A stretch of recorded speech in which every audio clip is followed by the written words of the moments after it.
You know, in the coaching world, there's something called the 24-hour rule. What a lot of coaches will do is encourage families, whether it's in youth sports or high school team sports or even collegiately and beyond. There's the 24-hour rule. If something happens that you don't quite like or agree with, sleep on it. Wait 24 hours, gather your thoughts, write down your list of pros and cons, and then in 24 hours, maybe you request a one-on-one meeting to seek to understand. Like maybe there's more to the story that you're unaware of. Maybe there's more that you don't know about. Maybe the version of truth that you have or you heard is just a small sliver of really what's going on.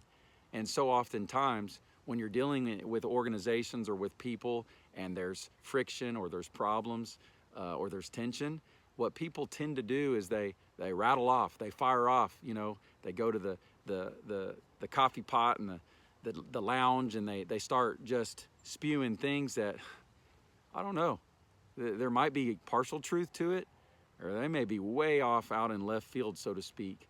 And so that's why I encourage people, man, when something doesn't quite go your way, that's just part of life a lot of times. And so there's a way to handle that with dignity, grace, and class. And not everybody has that.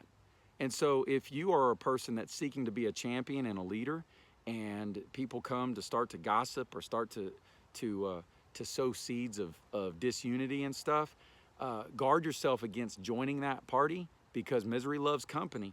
And so if something was done toward you or you were offended in the workplace or in your organization or in your own family, sometimes it's best to just step back, wait 24 hours, think about it, pray about it, process how you want to approach that. And then when you're level-headed, we can come back and revisit and seek to understand, hey, how did we get here? And what do we need to do to move forward? And then that's how conflict and that's how problems are resolved. And right or wrong, in today's day and age, because of social media, people just, they just fire off stuff. They don't even think about it.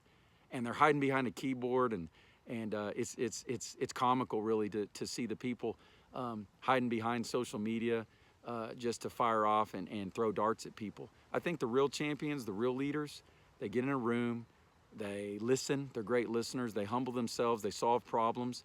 And then, you know, you may not always land in total agreement, but I think you can respect one another when you learn that, hey, when problems arise, I'm gonna handle it the right way.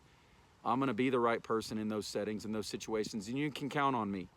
And man, those are the people that get promoted. Those are the people that can be in a position of leadership. They can handle responsibility because they don't react to the drama, they respond. So next time there's drama, wait 24 hours. Think things through. Seek to gain knowledge and understanding. Let's see what happens.